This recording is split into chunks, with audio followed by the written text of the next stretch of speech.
नमस्कार, एनडीटीवी की इस विशेष प्रस्तुति में आपका स्वागत है। राजस्थान एक चुनावी राज्य है। इस साल 9 चुनाव होने हैं। 2024 के महामुकाबले से पहले 2023 भी बहुत जरूरी है और एक मुकाबला यहां पर भी होना है। लेकिन उससे पहले तमाम लोग अपनी अलग अलग स्कीम भिड़ाए हुए हैं, कुछ राजनीतिक और कुछ लाभार्थियों को लाभ पहुंचाने के लिए। आज तमाम मुद्दों पर बात करने के लिए हमारे साथ हैं राजस्थान के मुख्यमंत्री अशोक गहलोत जी। आपका बहुत बहुत स्वागत एनडीटीवी में। सबसे पहली बात तो आज आपके साथ 3 जगहों पर गए राजस्थान के, ये महंगाई राहत कैंप जो लगे थे उनमें लोगों से बात भी की, लाभार्थियों से बात भी की। आप क्यों मानते हैं इसको एक गेम चेंजर? आपको क्यों लगता है कि ये एक ऐसी अद्भुत और अकल्पनीय चीज हो रही है जो कि इस देश में हुई ही नहीं है? ऐसा कुछ नहीं है। भारत जोड़ो यात्रा जब निकली थी ना, 4 मुद्दे थे राहुल गांधी जी की यात्रा में। नंबर 1 महंगाई, नंबर 2 बेरोजगारी, नंबर 3 नॉन वायलेंस, प्यार मोहब्बत से रहे सब लोग, और नंबर 4 गरीब अमीर के बीच खाई नहीं बढ़े। तो मैंने मेरा बजट पेश जो किया है इस थीम के आधार पर ही किया है। उसी आधार पर ये योजनाएं बाहर निकल के आई है। महंगाई राहत शिविर वाली करीब 10 योजनाएं जो हैं, और ये योजनाएं चुनाव तक नहीं रहेगी। ये योजनाएं कंसिस्टेंट चलती रहेगी, आगे भी चलती रहेगी। इस प्रकार की योजना ये बनी हुई है राजस्थान के अंदर। एग्जाम्पल के रूप में जैसे 25 लाख का बीमा हमने किया हेल्थ का, पहले 10 लाख का किया था, अब 25 का कर दिया। पर साथ में राइट टू हेल्थ एक्ट बना दिया हम लोगों ने, जो कंट्री में कहीं पे भी नहीं है, जिसको मैं समझ पूरे मीडिया ने अप्रिशिएट किया, इतने संपादक आए होंगे। तो इस प्रकार की हमारी सोच है कि सोशल सिक्योरिटी लोगों को मिले। महंगाई है तो उसको राहत मिले, बेरोजगारी है तो नौकरियाँ मिले। अब नौकरियाँ करीब 3 लाख ज़्यादा हम दे रहे हैं, उसकी एक सीमा होती है, तो प्राइवेट सेक्टर को हम इन्वॉल्व कर रहे हैं। अभी राजस्थान इन्वेस्टमेंट इवेंट की थी हम लोगों ने, काफ़ी बड़ी तादाद, करीब 8 लाख करोड़ के एमओयू साइन हुए होंगे। हम जानते हैं कि 10-15-20% आते होंगे, आएंगे जितनी ठीक बात है। तो कहने का मतलब है हमारी सोच ये है कि लोगों को राहत मिले, युवा में आक्रोश पैदा पूरे देश के अंदर, क्योंकि नौकरी मिल नहीं रही युवाओं को। और बाकी जो थीम बनी है वो देश हित के अंदर है, जिसमें मैं कहना चाहूँगा कि संविधान की धज्जियाँ उड़ रही है, लोकतंत्र कमज़ोर हो रहा है, क्योंकि आप जो है आप जिस प्रकार एजेंसियों का दुरुपयोग कर रहे हैं, बीजेपी गवर्नमेंट दिल्ली के अंदर, ईडी, इनकम टैक्स, सीबीआई। हम कहते हैं आप ये एजेंसी हमारी प्रीमियर एजेंसी हमारी है, इनकी क्रेडिबिलिटी होना जरूरी है, देश हित में है। ये किसी को सही है तो अरेस्ट करे, दंड दे, प्रॉपर्टी जब्त करे, सीबीआई केस करे, कोई एतराज़ नहीं, हम तो वेलकम करेंगे। पर इनको लिस्ट दी जाती है, आप जाइए, जहाँ चुनाव हो रहे हैं उसके पहले आप जाइए और ईडी और सीबीआई के माध्यम से या इनकम टैक्स के माध्यम से आप क्या कर सकते हो कीजिए आप। ये जो ट्रेन चल पड़ी है ये बहुत खतरनाक भी है, देश हित में भी नहीं है। आपको लगता है ट्रेन राजस्थान आ रही है? हम तो इंतजार कर रहे थे, आ गई कल ईडी वाला आ गए यहाँ पर। तो ये जो ट्रेन चल पड़ी है, मैं समझता हूँ कि इसके लिए ये उपयुक्त नहीं है, देश हित में नहीं है। मैंने कहा ईडी, इनकम टैक्स, सीबीआई के अधिकारी हैं, उनको चाहिए कि जो पॉलिटिकल बॉसेज हैं, अगर वो लिस्ट पकड़ाते तो उनको मना कर देगा, हम ये काम नहीं करेंगे। हमारी ज़मीर है, हमारी ज़मीर क्या कहती है, हम जिंदगी में सर्विस में आए तो कुछ सोच के आए, देश सेवा के लिए आए हैं। हम कैसे इस प्रकार से दबाव बनाएंगे चुनाव जीताने के लिए? ये हम नहीं करेंगे।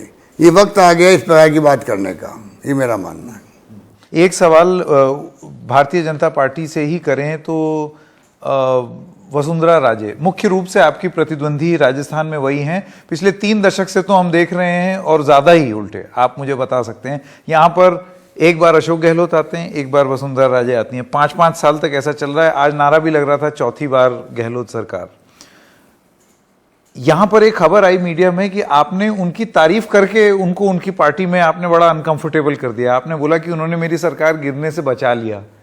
अब वो बताती फिर रही हैं कि भाई वो ऐसा मैंने कुछ नहीं किया है। तो ये माना जा रहा था कि अशोक गहलोत ने एक ही तीर से दो निशान, मतलब तारीफ करके मुसीबत में डाल दिया अपने प्रतिद्वंदी को आपने।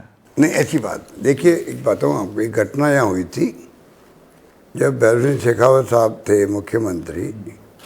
वो तीसरी बार गए थे हार्ट ऑपरेशन के लिए, क्लीवलैंड गए थे। ये तो पुरानी बात होगी। हाँ, पुरानी बात है। उस वक्त में इनकी पार्टी के लोगों ने रिवोल्ट किया था अंदर सरकार गिराने के लिए। पैसा बंटने लग गया था इनकी पार्टी में। उस वक्त मैं प्रदेश कांग्रेस का अध्यक्ष था, मेरे पास भी वो लोग आए थे। मैंने मना कर दिया। मैंने कहा देखिए, एक इंसान, एक मुख्यमंत्री गए इलाज करवाने के लिए, पीछे से आप लोग इस प्रकार से रिवोल्ट करवा रहे हो, मैं आपका सपोर्ट नहीं करूँगा। ये बात मैंने जो तत्कालीन प्रधानमंत्री नरसिम्हा राव जी थे उनको भी मैंने ये बात बताई। बलिराम भगत थे यहाँ गवर्नर, उनको मैंने कहा, मेरा व्यू बताया मैंने। तो ये बात जो थी, ये बात को अभी मिस्टर कैलाश मेघवाल जो स्पीकर थे इनके, गृह मंत्री रहे हुए इनके बीजेपी के, उन्होंने स्टेटमेंट दिया था उस क्राइसिस के वक्त में कि हमारे यहाँ परंपरा कभी रही नहीं गिराने की सरकारें हॉर्स ट्रेडिंग करके। तो मेरे मुंह से निकल गया कि वसुंधरा जी के जो लोग थे एमएलए, वो मिलते थे, वो भी ये बात कहते थे कि वसुंधरा राजे का भी वो भी मानती है कि ऐसी हमारे ट्रेडिशन कभी रही नहीं। अब उन्होंने खुद ने तो मुझे कहा नहीं था, पर एमएलए मिलते रहते लॉबी के अंदर। तो ये मैंने इस प्रकार से कोई बात कह दी थी मीटिंग के अंदर, उसको मीडिया वाले ले उड़े कि मैंने वसुंधरा जी ने मेरी सरकार बचाई। और आप जानते हो कि पार्टी के अंदर तो लोग होते ही हैं, उन्होंने उनके खिलाफ इशू बनाने की कोशिश करी। सच्चाई ये नहीं थी। लेकिन एक समरसता रिश्तों में आपके और वसुंधरा राजे के दिखते हैं। जैसे कि सिर्फ वसुंधरा राजे ही नहीं, जैसे आपने बोला राजस्थान में प्रथा नहीं है सरकार गिराने की, फिर 2020 में जो हो रहा था उसको आप क्या कहेंगे? क्योंकि आप ही ने आरोप लगाए हैं कि वो सरकार गिराने का ही प्रयास हो रहा था, आप ही की सरकार। वो तो बड़ा षड्यंत्र था, वो षड्यंत्र बहुत बड़ा था। भारत सरकार में बैठे जो मंत्री लोग हैं, धर्मेंद्र प्रधान और अमित शाह जी और कौन कौन थे वो, जफर इस्लाम और पता नहीं कौन कौन लोग थे, सबने की था उनके। तो ये राजस्थान की प्रथा के खिलाफ जा रहे थे। तो मैं यही तो कह रहा हूँ आपको, यही बात मिस्टर कैलाश मेघवाल ने कही कि भाई हमारे यहाँ ऐसी ट्रेडिशन नहीं रही। क्योंकि उन्होंने मेरी बात जो थी, जब मैंने मना किया बीजेपी के नेताओं को कि मैं इन बातों में नहीं पढ़ूंगा, तो उस पोजीशन में कैलाश मेघवाल आ गए। अब क्योंकि वो विपक्ष में थे, उन्होंने ये बात कह दी, मान ली, अच्छी बात ही थी। तो ये इस प्रकार की बात हुई है। इस प्रकार अब गहलोत साहब, ये तो बात बीजेपी की हो गई। आप बहुत सारी चीजें करने की कोशिश कर रहे हैं। आपने ये महंगाई राहत कैंप भी आप चला रहे हैं, आप संभवतः इसको लेकर के व्यस्त भी रहते होंगे। लेकिन ये जो एक समरसता की बात है कि राजस्थान में एक कल्चर नहीं है, हम लोग सब क्लीन राजनीति करते हैं, इस चीज को लेकर के भी आप ही की पार्टी के कुछ नेता आरोप लगाते हैं कि आप बहुत सॉफ्ट हैं वसुंधरा राजे पे, आप उनके खिलाफ करप्शन पर कोई आप एक्शन नहीं ले रहे हैं। और इसको लेकर के आप ही की पार्टी के नेता सचिन पायलट वो धरने पर भी बैठ गए। 11 जून को वो कुछ बड़ा ऐलान भी कर सकते हैं। आपको नहीं लगता कि ये चुनाव से पहले कांग्रेस में? देखिए, अभी हाल ही में दिल्ली में राहुल गांधी जी, खड़गे साहब हमारे अध्यक्ष, मिस्टर वेणुगोपाल, मिस्टर रंधावा जी, सबकी मौजूदगी हम लोग बैठे हैं, आपस के अंदर बात की थी। ये इसलिए मैं चाहूँगा कि उस मुद्दे पे मैं कोई बात नहीं करूँ। एक बार हम बैठे बात हुई है, अब मैं कुछ भी बात करूँ तो वो उसको फिर अन्यथा लिया जाता है। तो मैं समझता हूँ इस टॉपिक को आप समाप्त कर दीजिए, क्योंकि ये हमारी पार्टी का अंदरूनी मामला है। ठीक है, पर ये बात जहाँ तक सवाल है वसुंधरा राजे के खिलाफ एक्शन का, वही अब भी मैं तैयार हूँ। मुझे कोई बताए, कोई आम नागरिक ही बताएगा साहब ये उस वक्त में बाकी रह गया है, क्योंकि जो हमारे वक्त में हमने जो आरोप लगाए थे उनका मैं निस्तारण कर चुका हूँ सुप्रीम कोर्ट में, हाई कोर्ट में। और माइंस का एक मुद्दा था बड़ा, वो सब माइंस कैंसिल हो चुकी है। तो मेरी दृष्टिकोण से खाली एक मुद्दा बचता है वसुंधरा के खिलाफ में, ईडी का है, वो हमारे पैरवी में नहीं आता है। बाकी कोई मुद्दे हमारे पेंडिंग नहीं मेरे हिसाब से। अब कोई अगर बताएगा तो हम उस पर कार्रवाई कर लेंगे। और ईडी जो है वो केंद्र सरकार के अधीन आती है। ईडी केंद्र सरकार के अधीन तो आपको लगता है केंद्र सरकार को अगर कुछ हो तो कार्रवाई करें? वो केंद्र सरकार उन्हीं की पार्टी की है, वो देखें। एक सवाल मैं बस ये पूछना चाहता, आपने बोला कि एक ये इंटरनल आपके पार्टी का अंदरूनी मामला है, ये चल रहा है, तो क्या आप ये माने कि एक प्रयास आपकी तरफ से और चुनाव से पहले एक ये आपसी समरसता बनाने का एक प्रयास ये शुरू हो चला है? देखिए, और चुनाव मिलकर के लड़ा बात सुनिए। जब मैं एक तरफ कहता हूँ देश के हालात बहुत गंभीर है, संविधान की धज्जियां उड़ रही है, लोकतंत्र खतरे के अंदर है, तो क्या कांग्रेस जो इतनी पुरानी पार्टी है जिसका इतिहास बहुत ही शानदार रहा है, त्याग का, बलिदान का, कुर्बानी का, महात्मा गांधी से लगा के अभी तक का जो इतिहास रहा है, तो आज कांग्रेस की जो पॉलिसी, प्रोग्राम, प्रिंसिपल है वो इस देश को बचा सकते हैं। अगर ये धारणा हम सबकी है तो जिसकी धारणा ये होगी वो व्यक्ति तो सब बातें छोड़ करके अभी लगेगा किस प्रकार से इन फासिस्टी ताकतों को, जिनका कोई विश्वास नहीं लोकतंत्र में, उनको शिकस्त कैसे दें। अभी हम सबको लग जाना चाहिए इन ताकतों को शिकस्त देने के लिए। मैं आपसे अशोक जी एक और ये सवाल पूछना चाहता हूं। देखिए, आप जानते हैं बीजेपी का स्टाइल, और कई राज्यों में आप भी प्रभारी रह चुके हैं और आप उस स्टाइल से भली भांति परिचित हैं। कारपेट बॉम्बिंग, ब्लिट्सक्रीग कैंपेनिंग, जैसे कहीं किसी प्रदेश में, यहां तक कि म्यूनिसिपैलिटी का भी चुनाव होगा तो धड़ाधड़ लोग कैंपेनिंग करेंगे और लास्ट मिनट पे एकदम माहौल बना देती है अपने संगठन का पूर्णतः इस्तेमाल करके भारतीय जनता पार्टी, और उसका उनको चुनावी लाभ भी हुआ है, ये आपने देखा भी है। क्या यही चीज वो राजस्थान में भी नहीं करेंगे? और अगर ऐसा करते हैं तो आप अपने आप को और अपनी इन योजनाओं को कहां पाते हैं लोगों के बीच में?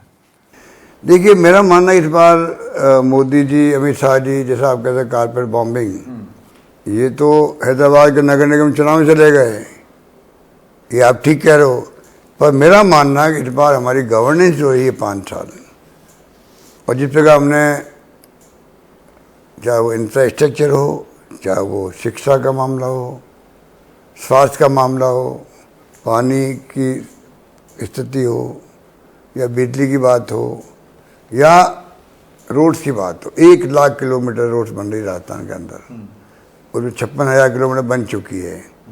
1 करोड़ लोग हम लोग पेंशन दे रहे हैं सोशल सिक्योरिटी के नाम पे। और मैंने प्रधानमंत्री मोदी जी से रिक्वेस्ट करी है कि जैसे राहुल गांधी जी ने न्याय योजना लेके आए थे 6,000 रुपये वाली, उस ढंग का कुछ सोच पैदा करें। और डॉक्टर मनमोहन सिंह ने, सोनिया गांधी जी ने जो 4 कानून पास किया था, RTI का,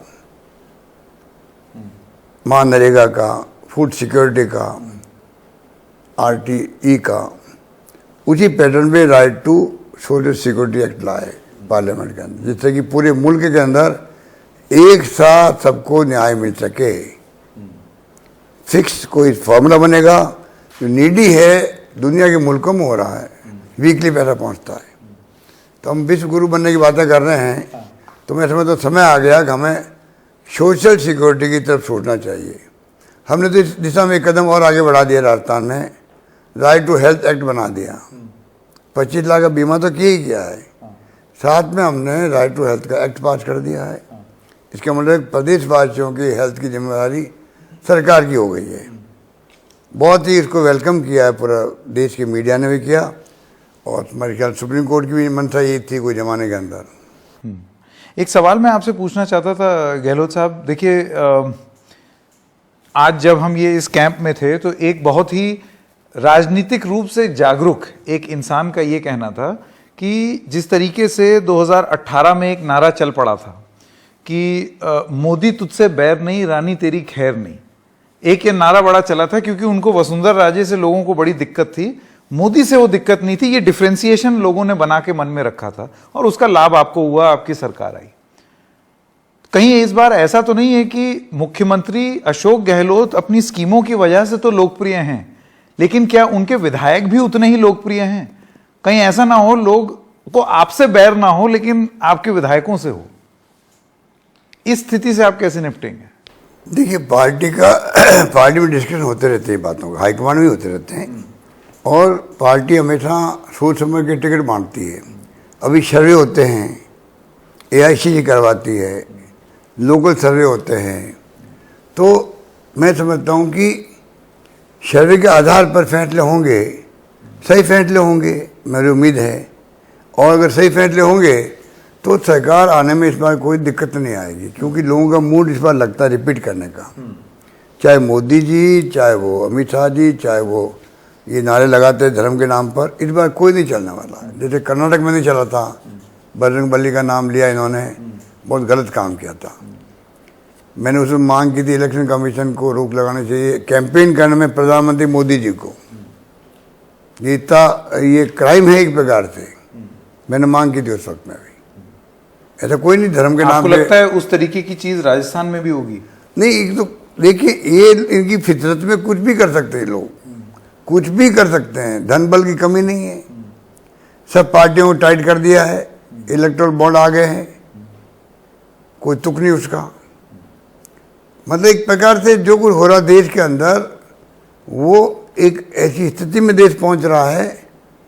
और धर्म के नाम पे अब राजनीति करोगे तो एक बात तो लोग मोहित हो ही जाएंगे, परंतु वो उचित नहीं है, उचित नहीं कहा जा सकता। आपको लगता है राजस्थान ये फर्क करेगा इस बार? नहीं, मैं समझता हूँ इस बार हमारी सरकार बनेगी, रिपीट होगी, क्योंकि इतने काम हुए हैं हम लोगों ने किए हैं, हर क्षेत्र में काम किया हमने। पर देखिए, 5 साल के बजट में मैंने एक बार भी टैक्स नहीं लगाया है। शानदार, एक से बढ़ के एक मैंने बजट पेश किए हैं। बजट के बाद में प्रतिक्रिया देने के लिए अवेलेबल नहीं होते थे हमारे विपक्ष के नेता, पीछे के दरवाजे जाते थे, इनकी स्थिति बन जाती थी। तो शानदार जब काम हुआ, शानदार गवर्नेंस हुई है, IT बेस्ड गवर्नेंस हो रही है राजस्थान के अंदर, यहाँ कोई कमी नहीं रखी हम लोगों ने। नहीं गहलोत साहब, देखिए, क्योंकि ऐसी ही परिस्थितियां, ऐसा बात कहा जाता था कि आप विकास पुरुष की तरह आप प्रस्तुत किए जाते थे 2003 में भी, लेकिन नतीजा, मैं राजस्थान की बात कर रहा हूँ, नतीजा क्या आया हम जानते हैं। 2013 में भी नतीजा क्या आया, बिल्कुल उसी तरीके की बात थी कि आप ही की सरकार थी, आपने बहुत ज़्यादा अपने काम गिनाए, लोगों में आप अपने काम के साथ गए, लेकिन चुनावी हार का सामना करना पड़ा। तो इसीलिए मैं जानना चाहता हूं कि जब उस समय वो चीज़ नहीं हुई, तो अभी ऐसी परिस्थितियां क्या बदली हैं जो आपको इतना कॉन्फिडेंस मिल रहा है कि नहीं, इस बार हो सकता है कांग्रेस फिर आए? देखिए, 2003 की बात आपने करी, उसमें 4 अकाल पड़ गए थे, अकाल सूखा बहुत भयंकर पड़ा था 4 बार, और हमने कोई कमी नहीं रखी। इतना शानदार मैनेजमेंट किया, इतना शानदार किया, कोई कल्पना नहीं कर सकता। मुझे सोनिया गांधी जी को जानती है, उन्होंने अनेकों दौरे किए होंगे राजस्थान के अंदर, अनेकों दौरे किए थे अकाल सूखे के, गरीब जनता के बीच जाके बात करने का। और घर घर में गेहूँ पहुँच गया, घर में रखने की जगह नहीं रही गेहूँ रखने की, वो भी हमने काम किया। अटल बिहारी वाजपेयी थे प्राइम मिनिस्टर, मैंने उनको जाके भी रिक्वेस्ट करी, उन्होंने हमारी मदद करी। कहने का मतलब हमने बहुत शानदार मैनेजमेंट किया, शानदार सड़कें पहली बार बनने लगी राजस्थान के अंदर।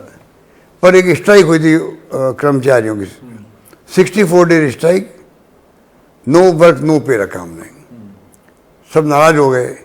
मैं पहली बार चीफ मिनिस्टर बना था, तो मैं उस वक्त में थोड़ी हमने भी गलती कर दी। कर्मचारी नेताओं को हमें बाद में डायलॉग में रखना चाहिए था, हम लोग डायलॉग नहीं रख पाए उनके साथ में, उनको शिकायत बाद में भी रही, ये गलती हमारी भी थी। डायलॉग रखते कोई कोई रास्ता निकल जाता, तो उन्होंने दुश्मनी बांध ली। जब सरकार आई, चुनाव आए थे 2003 के, तब EVM मशीन पहली बार आई थी राजस्थान के अंदर, पहली बार आई थी गाँव के अंदर।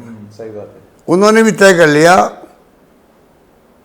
और भी मैंने कई कदम उठाए थे उस वक्त में, कई कदम उठाए थे ट्रांसफर पोस्टिंग लेके। उन्होंने तय कर लिया भाई हमें तो बख्शना नहीं है।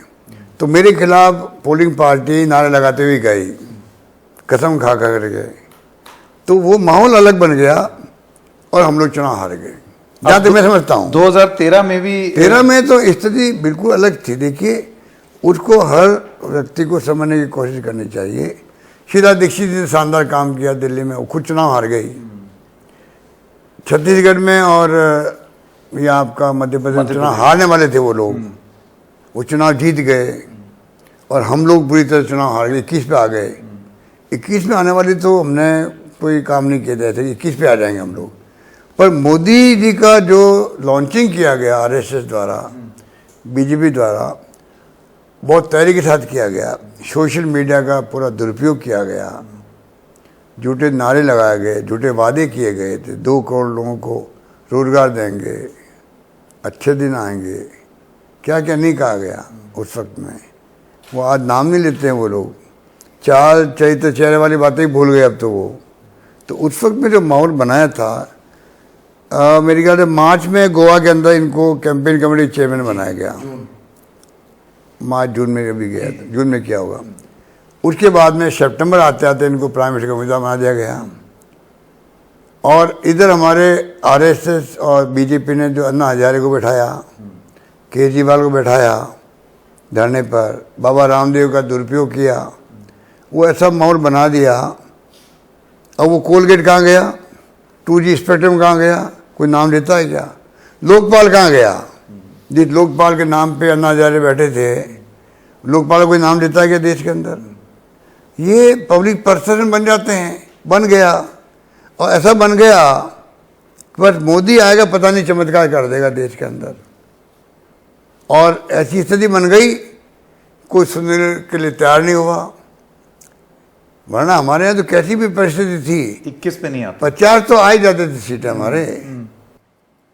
नहीं तो आपके हिसाब से गहलोत साहब जो आप कह रहे हैं, जो मुझे समझ में आ रहा है, ये तो ऐसे लग रहा है कि 2013 की जीत फिर वसुंधरा राजे की जीत नहीं थी, फिर तो वो मोदी लहर की जीत हुई, या जो भी आप चीज बता रहे हैं कि एक माहौल बन गया उसकी वजह से राजस्थान में वो जीत हुई।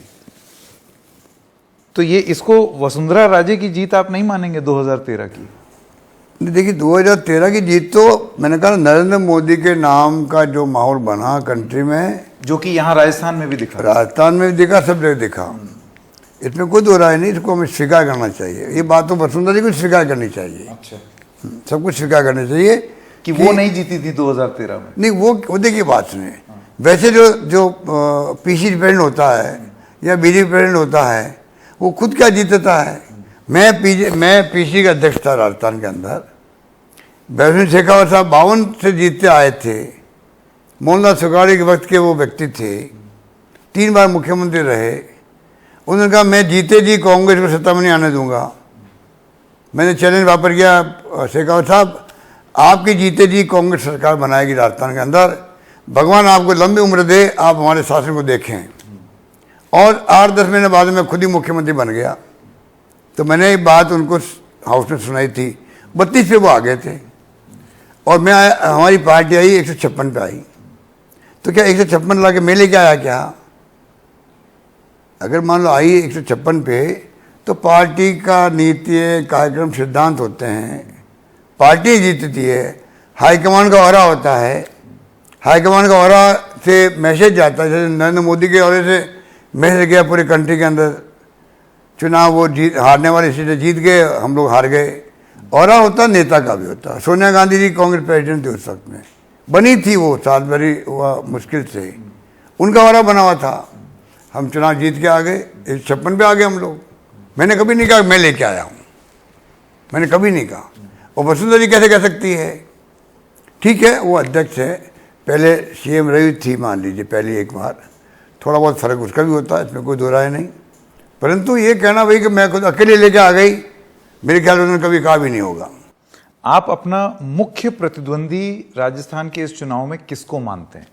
क्योंकि इस बार बहुत बातें हो रही हैं। वैसे तो बाइपोलर कॉन्टेस्ट होता है राजस्थान का, कांग्रेस वर्सेस बीजेपी, लेकिन और भी बहुत सारे प्लेयर्स हैं। अब थोड़ा सा हाथ और गुड लक आम आदमी पार्टी भी आजमा रही है यहाँ पर। अलग अलग दल अलग अलग आजमाइश करते हैं।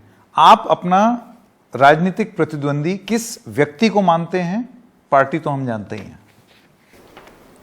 देखिए इस बार पॉलिटिकल ओपोनेंट आपका कौन है? सामने कोई दिख नहीं रहा है, सामने ऐसे हालात हैं लोगों के, जो स्टेटमेंट आ रहे हैं एक दूसरे के, कंपटीशन कर रहे हैं, कौन ज्यादा अशोक गहलोत की आलोचना किन शब्दों में करे, इसका कंपटीशन हो रहा है वहाँ पर, जिससे कि हाईकमांड खुश हो सके। जिस पार्टी में ये स्थिति हो, 5-6 उम्मीदवार बन जाए मुख्यमंत्री के पद के, तो ये स्थिति मैंने कभी बीजेपी में पहली बार देख रहा हूँ। ये तो अक्सर बीजेपी आपकी पार्टी के लिए आरोप लगाती है कि यहाँ बहुत सारे लोग हैं। सब आपस में नहीं, हमारी पार्टी पूरी तरह एकजुट है और चुनाव हम लोग मैदान में उतरेंगे, एकजुट होकर निकलेंगे और चुनाव जीतेंगे इस बार। पर आपका ये मानना है कि राजस्थान में आपका अभी कोई प्रतिद्वंदी दिख नहीं रहा है? नहीं, कंपटीशन इनके अंदर। मैंने कहा ना, मेरा नाम लेकर के मेरे ऊपर अटैक कौन किन शब्दों में करे, इसका कंपटीशन हो रहा है आपस के अंदर ही। सब नेताओं में मैं क्या नाम लूँ लोगों के, बताओ। इतने निकम्मे लोग निकले ये 4.5 साल में, एक आंदोलन खड़ा नहीं कर पाए। मैंने सुना अमित शाह जी आए थे एक बार जयपुर के अंदर और इनके ऑफिस में गए तो इन्होंने कोई सरकार की बुराई करने की बात की होगी, मैंने सुना है, सही गलत मैं नहीं जानता। बीजेपी नेता इधर बातें फैलाते रहते हैं, तो उन्होंने डांट दिया सबको, क्या बकवास करते हो तुम लोग, एक आंदोलन खड़ा नहीं कर पाए अशोक गहलोत के खिलाफ में, और यहाँ आकर के बातें कर रहे हो बड़ी बड़ी। सुना मैंने, तो अब सच गलत तो बीजेपी वाले जानते हैं। तो ये स्थिति इनकी बन गई, एक काम नहीं कर पाए, खाली असेंबली में फॉर्मेलिटी करते खड़े होकर के, और कुछ नहीं करते हैं लोग।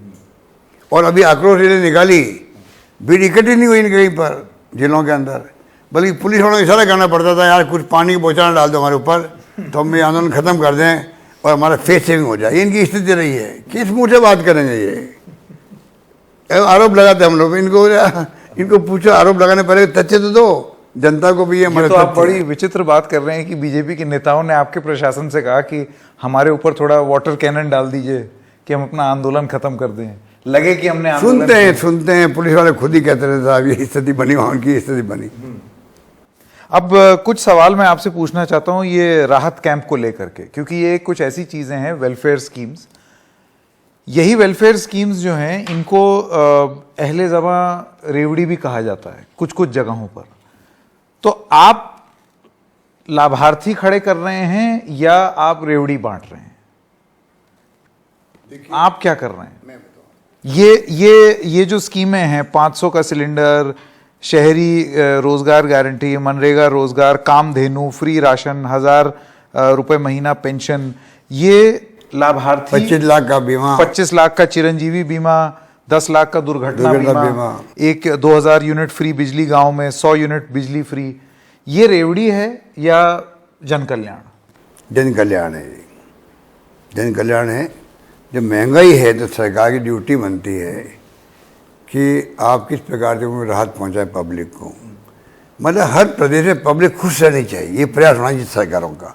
मैं सुनता हूँ मिजोरम जो स्टेट है वो आज की तारीख में पूरे कंट्री में सबसे ज़्यादा हैप्पीनेस इंडेक्स रखता है, वो होना चाहिए।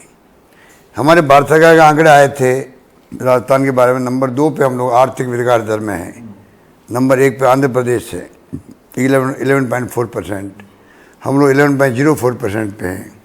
तो हमारी इससे आज भी एक आर्टिकल आया है, कोई प्रिंट या कोई जो आपका ऑनलाइन है प्रिंट, उसमें एक आर्टिकल आया हमारे पक्ष में आया कि राजस्थान की स्थिति जो फाइनेंशियल है, जिस उन्होंने मैनेजमेंट किया है, उसमें सब कुछ संभव है जो हमने किया है।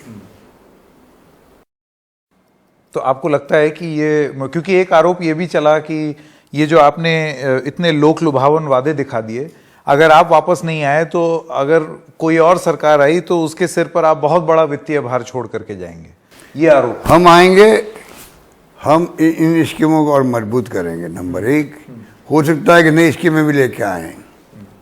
हमारा बिल्कुल कंसेप्ट क्लियर है, देश में गरीब अमीर के बीच में खाई नहीं बढ़नी चाहिए, ऐसी नीतियाँ बने केंद्र में, और ये बात केंद्र कर सकता है, ज़्यादा कर सकता, हम तो प्रयास ही कर सकते हैं छोटा बड़ा।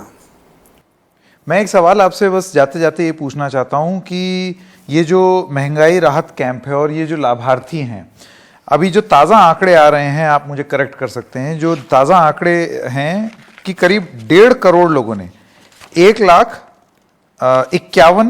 करोड़ 51 लाख करोड़ 1.51 करोड़ लोगों ने इसमें पंजीकरण किया है, यानी कि इतने परिवार इसमें पंजीकृत हुए हैं।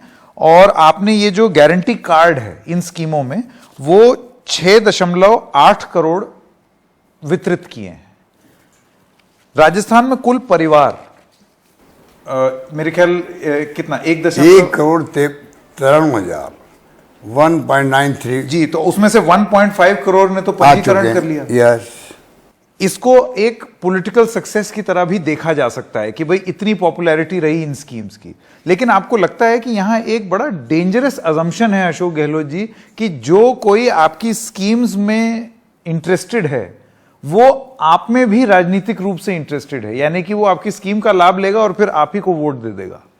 ये हो सकता है, जरूरी ना भी हो। ये भी हो सकता है कि वो आपकी स्कीम का लाभ लेके कहीं और वोट दे। हाँ, बिल्कुल उसका अधिकार है। ये लोकतंत्र जिंदा ही हम लोगों ने रखा भाई। मोदी जी कहते हैं कि 70 साल में क्या किया, तो ये तो वही कह सकते हैं। आज जो कुछ आधुनिक भारत है, जहाँ सुई नहीं बनती थी, ये बिजली क्या होती लोग समझते नहीं देश के अंदर। जब देश आज़ाद हुआ, आज काम पहुँच गए हैं। कांग्रेस मुक्त भारत की बातें करने लग गए, एक पार्टी शासन की तरफ बढ़ना चाहते हैं लोग। तो ये बहुत खतरनाक ट्रेंड है। वरना ये स्कीम हमारी जो है, ये सब वेलफेयर स्कीम्स हैं, लोगों को राहत मिल रहा है, पेंशन से लोग खुश हो रहे हैं। महंगाई इसलिए चाहे हम लोगों को किट देंगे सामान का, उससे वो खुश हैं। 25 लाख का बीमा देखा, मतलब उनको राहत मिल रही है, कुछ सेविंग होगी। 1,50,000 2 लाख तो मामूली बात है इलाज करवाने में आजकल, इतना महंगा इलाज हो गया है। तो आप ये मानते हैं 1.5 करोड़ पंजीकरण जो है, ये 1.5 करोड़ परिवारों का जो पंजीकरण है, ये वोट में भी तब्दील होगा? ना, मैं नहीं कह सकता ये, पर तो ऐसी आपकी उम्मीद है? देखिए, मैं बताऊँ आपको, पब्लिक माई बाप है, मैं मानता हूँ लोकतंत्र में। और ये हथियार जो है पब्लिक को दिया है, जिसके कारण उनका मान सम्मान काम है। गरीब से गरीब आदमी, दलित है, पिछड़ा है, आदिवासी कोई भी है, हम लोग चाहे प्राइम मिनिस्टर हो, चाहे मुख्यमंत्री हो, चाहे एमएलए एमपी हो, चाहे सरपंच गांव का हो, जाके आशीर्वाद मांगते हैं उससे, पैरों में हाथ लगाते। क्यों लगाते हैं? आज मैंने देखा है, एक कोई बुजुर्ग थे, एक स्टॉल पर खड़े हुए थे झुंझुनू जिले में। उन्होंने, आपने उनको कार्ड पकड़ाया, वो बहुत ही एजेड थे, उन्होंने आपको आशीर्वाद भी दिया। आशीर्वाद लेते हैं हम लोग। तो ये अधिकार जो है मिला हुआ है पब्लिक को, वो माई बाप है। और पब्लिक भी इतनी रॉबस्ट कॉमन सेंस रखती है। इंडिया की पब्लिक, दुनिया के मुल्क भले पड़े के ज़्यादा होंगे, पर रॉबस्ट कॉमन सेंस में हमारी पब्लिक भी मुकाबला नहीं है। वो कब किसी को घर बैठा दे पता नहीं लगता है। तो मैं इसमें विश्वास करता हूँ कि वोट अंतरात्मा का वोट है, वो उसको वोट देंगे। पर मैं मेरा धर्म निभा रहा हूँ, वो अपना धर्म निभाएंगे। तो ये कहना सही है कि आपने इस चुनाव में महंगाई को अपना मुद्दा बनाया है और इसी मुद्दे पर आप चुनाव में जाएंगे? सोशल सिक्योरिटी को मुद्दा बनाया, सोशल सिक्योरिटी को मुद्दा बनाया। आपको लगता है आज के जमाने में ये प्रासंगिक मुद्दा है भी? क्योंकि अक्सर ये कहा जाता है कि अब कहाँ महंगाई वगैरह से आदमी चुनाव जीतता है। विकास को मुद्दा बनाया है। अब 500 रुपये में गैस सिलेंडर दे रहे हैं। स्कीम तो है प्राइम मिनिस्टर मोदी जी की, उज्ज्वला योजना। वो 1,140 रुपये कर दिया सिलेंडर का, कोई खरीद नहीं रहा उनको। हम उनकी स्कीम में हम लोग 500 रुपये में सिलेंडर दे रहे हैं। आपने ऐड ऑन कर दिया उनकी स्कीम? नहीं, मेरा बात इनमें, इनकी पार्टी में ही फर्क है। ये हमारी स्कीमों को रोक देते हैं सरकार में आते। रिफाइनरी रोक दी हमारी भारत सरकार ने, और राज्य सरकार वसुंधरा जी सरकार ने। रिफाइनरी जैसा प्रोजेक्ट था 38 करोड़ का, 38,000 करोड़ का प्रोजेक्ट था वो। मिस्टर वीरप्पा मौर्य आए, सोनिया जी आई थी, उसका हमने शिलान्यास किया, मंत्र पढ़े गए, सब कुछ हुआ। 5 साल तक काम को बंद रखा। हमने लगातार अटैक किए, दबाव बनाया, तब जाके अंतिम वर्ष चुनाव के पहले इसको वापस शुरू किया। प्रधानमंत्री जी खुद आए थे वहाँ पर। अब उसकी कीमत लागत क्या मालूम आपको? 38,000 करोड़ की बढ़ करके 72,000 करोड़ की कीमत बन गई उसकी। किसको नुकसान हुआ? मतलब उस समय कर देते थे तो इतना पैसा तो नहीं 5 साल में पूरा हो जाता, मान लीजिए। कम से कम 72,000 तो नहीं पहुँचते। तो ये जो इनकी सोच है ना बंद करने की, हम नहीं करें। ERCP की योजना है क्या? वसुंधरा जी के वक्त में यहाँ पर शुरू हुई है वो, हम उसको आगे बढ़ाएं। 13,000 करोड़ रखा मैंने प्रोविजन। मोदी जी वादा करके गए थे जयपुर के अंदर, अजमेर के अंदर, सकारात्मक दृष्टिकोण रखूंगा इसके लिए। 13 जिले के नाम बोले वो। चुनाव चल रहा था, चुनाव में जीतना था, नाम बोले गए। अब हम उनको बार बार याद दिला रहे हैं। 25 MP उनके जीते हुए राजस्थान में, 25 के 25 जीत गए। कि 25 MP मिलके जल संसाधन मंत्री राजस्थान के जोधपुर का MP है, क्या ये पानी का मंत्री खुद राजस्थान गए, वो क्या एक योजना को राष्ट्रीय परियोजना घोषित कराने में ये कामयाब नहीं हो पा रहे हैं? इनको क्या कहेंगे? फिर कहेंगे मैं निकम्मा कह दिया। मैं क्या कहूँ इनको, बताओ। एक तो आप निकम्मा शब्द कई बार प्रयोग कर चुके हैं अशोक जी, निकम्मा अलग मतलब अलग क्या लोगों होता के है? लिए। निकम्मा देखो बात सुनो, एक बाप होता ना परिवार में, पड़ोसी का बच्चा होता, लड़ लेते बच्चे, लड़ते आपस के अंदर, और पड़ोसी आता है उसके घर पे आके कहता है कि आपके बेटे ने ये कर दिया, वो कर दिया, अरे अभी मैं उसके कान पकड़ता हूँ, निकम्मा लड़का है, अभी मैं देखता हूँ उसको, उसने क्यों मार दिया। ये निकम्मा शब्द कोई ऐसा नहीं है कि जिसको आप बहुत बड़ा ऐतराज करो उसके लिए। निकम्मा ने कुछ काम नहीं कर रहा है, तो आपके हिसाब से काम नहीं कर रहा है, इसलिए उसको निकम्मा कहते हैं। 2023 में आपकी परिभाषा में निकम्मा की उपाधि जो है वो भारतीय जनता पार्टी के नेताओं को आप दे रहे हैं। निकम्मा मतलब कोई निकम्मा हो सकता है, व्यक्ति हो सकता है, कोई भी हो सकता है जो काम नहीं करेगा, अपनी जो भूमिका है वो अदा नहीं करेगा, जो जिम्मेदारी उसकी वो नहीं निभाएगा, वो निकम्मा होगा। जल्दी से 2 सवाल और पूछना चाहता हूं इसी महंगाई राहत कैंप से। एक है कामधेनु योजना, जिसमें 40,000 रुपए प्रति पशु की बीमा 2 पशुओं के लिए की जा रही है। अब इसको आपकी सरकार और जितने भी विभाग हैं इसको एक बड़ी रेवोल्यूशनरी स्कीम की तरह देख रहे हैं कि इससे बड़ा फर्क पड़ेगा। और राजस्थान में ही लंपी स्किन डिजीज हुआ था पशुओं में, जो कि बहुत ही भयानक था, उससे किसानों को नुकसान भी बहुत हुआ। ये आपको क्यों लगता है कि ये बहुत जरूरी है और ये लोगों को अफेक्ट करता है? देखिए, ये बीजेपी वाले तो बदनाम तो हमें करते हैं गौ माता को लेकर के। हम हिंदू नहीं है क्या? पर फिर भी ये लोग जानबूझ के राजनीति करते हैं, ठीक है। जबकि आज गायों की बात आती है तो पिछली बार मेरा सीएम था, देश में पहली बार हमने गायों के लिए अलग से निदेशालय बना दिया, डायरेक्टर बना दिया अलग से, फिर विभाग बन गया वो, ठीक है। वसुंधरा आई, विभाग बन गया, अच्छी बात है। परंतु उसके बाद में क्या किया इन्होंने? 5 साल में मुश्किल से 500 करोड़ रुपये खर्च किए, गौशालाओं को दिए। मैंने मेरे वक्त में निदेशालय बना करके हमने गौशालाओं को अनुदान देना शुरू किया। आज सारे गौशाला वाले खुद से राजस्थान के अंदर गौशाला चलाने वाले, क्योंकि बहुत पैसा खर्च होता है, चारे के दाम बढ़ गए हैं, गायों को रखना बहुत मुश्किल काम होता है फाइनेंशियली, आर्थिक रूप से। गौशाला वालों को हमने शुरुआत मैंने करी, वसुंधरा ने सिर्फ 500 करोड़ दिए होंगे। और आप बताइए, मैंने 3,000 करोड़ रुपये दिए हैं 5 साल के अंदर अभी गौशालाओं को। 9 महीने कर दिया, उनका अनुदान कर दिया। नंदीशालाओं के लिए 12 महीने कर दिया। नई नंदीशाला जो लावारी आवारा गायें घूमती रहती है गाँव में, पशु घूमते रहते हैं, उनके लिए हम 1,56 लाख रुपए दे रहे हैं। एक नंदीशाला बनाए कोई एनजीओ वाले, 10% वो दो, 1,56 लाख हम देंगे। इस प्रकार हम सेवा कर रहे हैं, नंबर 1। नंबर 2, अभी लंपी रोग आ गया था, पूरे देश के अंदर गाय मरी खूब सारी। हमारी गवर्नमेंट, मेरे ख्याल संभावना यह है कि शायद एकमात्र गवर्नमेंट है देश के अंदर जिन्हें सबसे पहले 40,000 रुपये प्रति गाय देने की हमने घोषणा करी, बजट के अंदर की मैंने घोषणा करी। 16 तारीख को हम लोग डीबीटी करने जा रहे हैं, ठीक है। उन गायों को, जो लोग गाय मर गई है ना, उनके लिए डीबीटी करेंगे हम लोग। और तो और मैं ये कहना चाहूँगा कि आगे कामधेनु योजना जिसकी आपने बात करी है, 2 गायों का, गाय या भैंस का 80 लाख होंगे वो, एक परिवार में 2 पशु का बीमा हम कर रहे हैं। उसका प्रीमियम हम देंगे, 3,000 करोड़ रुपये शायद है उसके लगभग, उसका प्रीमियम हम भरेंगे। तो आप सोच सकते हो कि इस रूप में हम लोग गाय जो है, जो गाय माता कहते हैं, उनकी रक्षा करने का काम है, उनकी सेवा करने का काम वो हम कर रहे हैं। पशुपालकों को मैं 5 रुपये देता हूँ प्रति लीटर दूध का बोनस, और वसुंधरा ने उसको बंद कर दिया था। वो हमारी सब इसकी मेट्रो बंद कर दिया, हमारा मेट्रो का प्रोजेक्ट में ला रहा था, 2nd फेज का ला रहा था, उसको बंद कर दिया। तो वसुंधरा जी भी कोई कम नहीं है, वो भी मतलब बदले की भावना रखती है, ठीक है।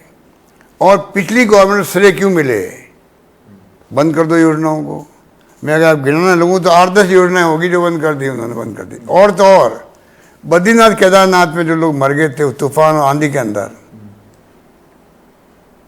उस पर मैंने कहा उन जो ऑर्फन बच्चे हो गए, ऐसे परिवार भी है, एक नौकरी देंगे हम परिवार के अंदर एक व्यक्ति को।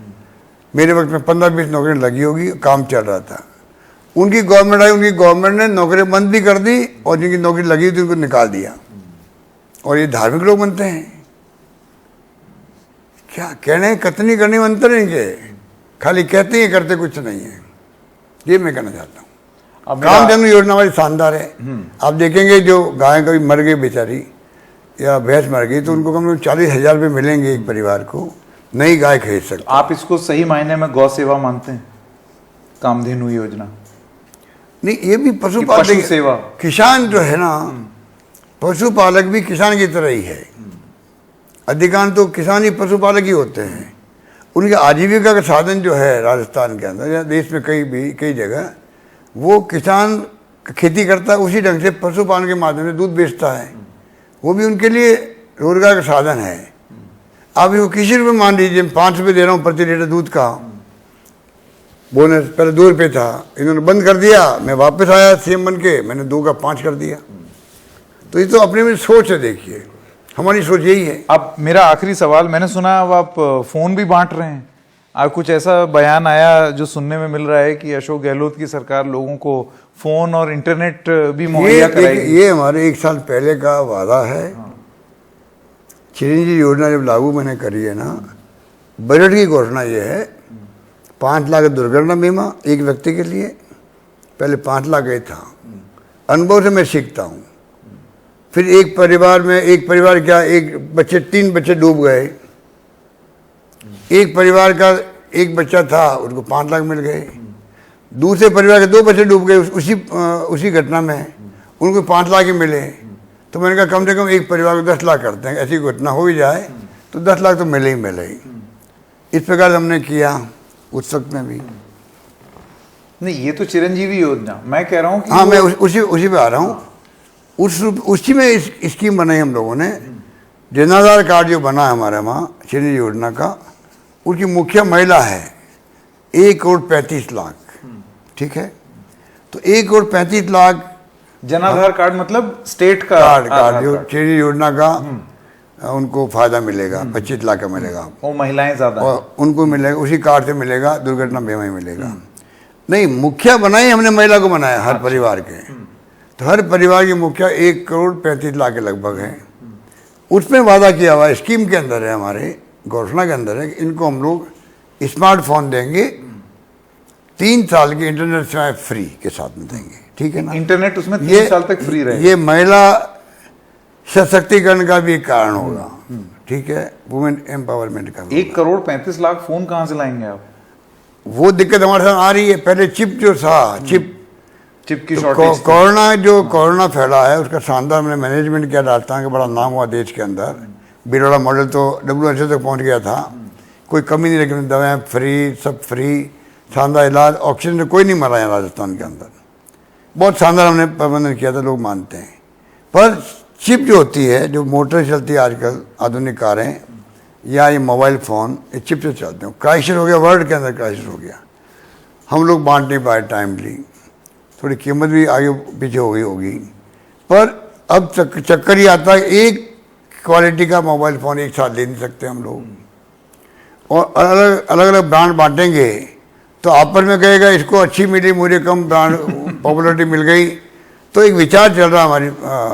हम सोचते हैं कि हम क्यों नहीं डीबीटी कर दें उनके लिए। जैसे मैंने अभी डीबीटी मतलब डायरेक्ट ट्रांसफर पैसे बैंक के अंदर। हाँ। तो उसके बाद वो अपनी चॉइस का फ़ोन खरीदे, मतलब वो खुद खरीद लें, आप रीइंबर्स कर देंगे उसी वक्त में। जैसे मतलब अभी हमने किया है 14 लाख महिलाओं को गैस सिलेंडर का, जो गैस सिलेंडर लिए 500 रुपये में, तो जो एक्स्ट्रा पैसे दिए थे 640 रुपये, एक बटन दबाया मैंने खुद ने, इंटरेक्शन किया महिलाओं से, बड़ा अच्छा लगा मुझे। और उसी वक्त 2-3 मिनट में पैसा पहुँच गया था। उसी रूप में हम चाहते हैं कि डीबीटी क्यों नहीं कर दें हम लोग, क्योंकि अभी वो ले लें और उनको वक्त बहुत कम रहा है, चुनाव भी आ रहा है। हम चाहते हैं टाइमली उनको हमने वादा किया तो वो पूरा वादा निभा दें। नहीं तो लोग कहेंगे वादा नहीं निभाया आपने। वो किट दे रहे हैं, उसकी हमें तकलीफ आ रही है। टेंडर करो, लंबी प्रक्रिया चल रही है, अभी तक हो नहीं पाया है। हम सोचते क्यों नहीं हम किट के लिए भी जो सामग्री है वो खुद खरीदे, अपनी चॉइस की, ब्रांडेड खरीदे। तो हम सोचते हैं कि डीबीटी जो आजकल आधुनिक तकनीकी आ गई है, आईटी पे हमारी गवर्नेंस चल रही है। आईटी में नंबर 1 है देश के अंदर, आईटी के अंदर नंबर 1 है देश के अंदर। तो कोई राजस्थान में गवर्नेंस अच्छी हो रही है, सब प्रीमियर संस्था यहाँ आ गई, IIT, IIM, IIIT, AIIMS, law university, Ayurveda university, कोई कमी नहीं है एजुकेशन के अंदर भी। 70 साल में कॉलेज खोली राजस्थान में 250, मैंने खोल दी 300 कॉलेज खोली 5 साल के अंदर। इतना एजुकेशन में हम ध्यान दे रहे हैं। अशोक गहलोत जी, बहुत बहुत धन्यवाद आपके समय के लिए। बहुत धन्यवाद आपका, आप हमारे साथ रहे दिन भर, अच्छा लगा हमें भी। Very good, thank you so much. Very good, नमस्कार।